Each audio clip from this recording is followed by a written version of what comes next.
അതെ, ഞാനൊരു കഥ പറയട്ടെ.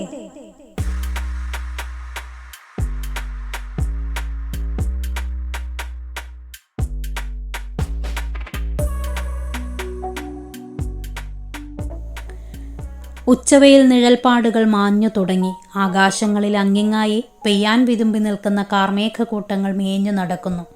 നല്ലൊരു മഴയ്ക്കുള്ള കോള് കാണുന്നുണ്ട്. കള്ളക്കർക്കിടകത്തിലെ മഴയല്ലേ, തുള്ളിക്കൊരു കുടമായിട്ട് എപ്പോൾ വേണേലും വന്ന് വീഴാലോ.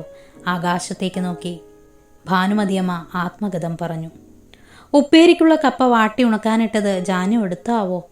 ഭാനുമതിയമ്മ ധൃതിയിൽ മുറ്റത്തേക്ക് ഇറങ്ങി നോക്കി. ശ്രീകരം, അവൾ എടുത്തിട്ടില്ല. അതെങ്ങനെയാ? അവക്ക് അടുക്കളപ്പണി കഴിഞ്ഞിട്ട് നേരമില്ലല്ലോ. ഭാനുമതിയമ്മ വലിയ ശബ്ദത്തിൽ ജാനുവിനെ നീട്ടി വിളിച്ചു. നീ എന്തെടുക്കാ അവിടെ? തിരിച്ചു മറുപടിക്ക് നിൽക്കാതെ വേഗത്തിൽ വട്ടിയിലേക്ക് കപ്പ വാരിയെടുക്കുമ്പോഴും പേരക്കുട്ടി ചിത്രയുടെ മുഖം മനസ്സിലൂടെ ഒരു വട്ടം കടന്നു പോകാതിരുന്നില്ല. പാവം കുട്ടി, അവൾ കഴിഞ്ഞ പ്രാവശ്യം വന്നപ്പോൾ ഉപ്പേരി ഉണ്ടാക്കി വയ്ക്കാൻ പറഞ്ഞിട്ടാ പോയത്. കപ്പയുമായി അടുക്കളയിലേക്ക് ചെല്ലുമ്പോൾ ജാനു തിരക്കിട്ട പണിയിലായിരുന്നു. ഉള്ളിലെ ദേഷ്യം പുറത്ത് കാണിക്കാതെ ഭാനുമതിയമ്മ ജാനുവിനോട് ചോദിച്ചു, വറക്കാനുള്ളതെല്ലാം വറുത്ത് കോരിയോ നീയേ? ജാനു ഭവിതയോട് പറഞ്ഞു, കഴിയാറായിരിക്കണോ? അല്ല തമ്പുരട്ടി, അവർ നാളെയല്ലേ എത്തൂ. പിന്നെ എന്തിനാ? ജാനു അറിയാത്ത ഭാവത്തിൽ പറഞ്ഞു. അതേ ജാനു, എന്നാലും മനസ്സിലൊരാദി. മകനും മകളും കുട്ടികളായിട്ട് വർഷങ്ങൾ കഴിഞ്ഞ് വരില്ലേ, അവർക്ക് ഇവിടെ ഒരു കുറവും ഉണ്ടാവരുത്. അതാ ജാനുവേ ഞാൻ പറയണത്, നിനക്ക് മനസ്സിലായോ ആവോ? അടിയനെല്ലാം നോക്കി ചെയ്തോളാം, ജാനു ശബ്ദം താഴ്ത്തി പറഞ്ഞു. പിന്നെ നീ പോകുമ്പോൾ പണിക്കാരൻ മാധവനോട് ഒന്ന് ഇവിടെ വരെ വരണേന്ന് പറയണട്ടോ. എന്തിനാണാവോ? അത്ഭുതം നിറഞ്ഞ മിഴികളോടെ ജാനു ചോദിച്ചു. തൊടിയിലെ മാവുമേലെ നാളെ ഒരു ഊഞ്ഞാല് കെട്ടണം. ഉണ്ണിക്കുട്ടൻ കഴിഞ്ഞവരന് പ്രത്യേകം പറഞ്ഞിട്ട് പോയതാ, നീയും കൂടി കേട്ടതല്ലേ. എന്നിട്ട് ജാനു കുറ്റബോധത്തോടെ പറഞ്ഞു, ഞാൻ മറന്നുട്ടോ. പിന്നെ വൈകുന്നേരം മാഷിന്റെ അസ്ഥിത്തറയിൽ തിരിവെക്കണം, മറക്കണ്ട. മാഷ് പോയിട്ട് ഇന്നേ വരെ മുടക്കം വരുത്തിയിട്ടില്ല ഞാൻ, അറിയാലോ നിനക്ക്.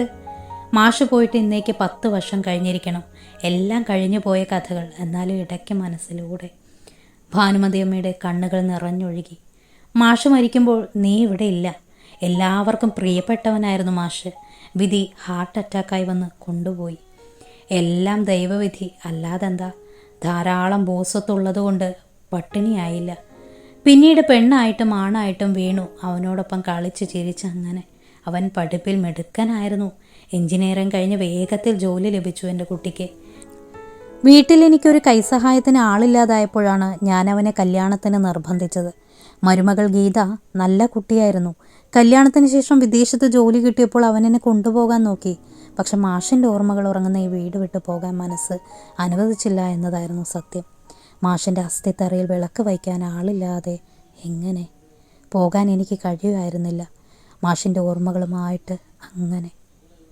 കഴിഞ്ഞ പ്രാവശ്യം വരാമെന്ന് പറഞ്ഞിട്ടും വരാൻ കഴിഞ്ഞില്ല. അവൻ അന്നും ഏറെ പ്രതീക്ഷിച്ചിരുന്നു ഞാൻ അവനെ.